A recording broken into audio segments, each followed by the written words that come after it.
day 7 of teaching my Malayali wife some Urdu words or phrases. So today I'll be continuing from where we left off, and we'll be talking about Saturday and Sunday this time. Okay. We already spoke about Monday to Friday. I think I already forgot them. So it was Peer, Mangal, Buddh, Jumerat, Jumma. What? Peer, Yeah. Mangal, Buddh, Jumerat, Jumma. Okay. So for Saturday, Sunday, it's Hafta, Hafta, and Sunday is Itwar.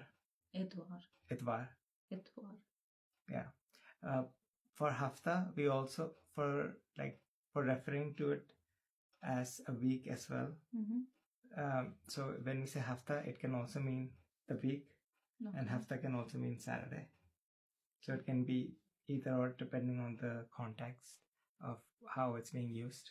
Mm-hmm. So can you repeat the 2 days? Hafta Yeah. and Itwar. Yeah, so that's Okay. Saturday and Sunday. So Pakistanis, how do you think she did? She knows the whole week now.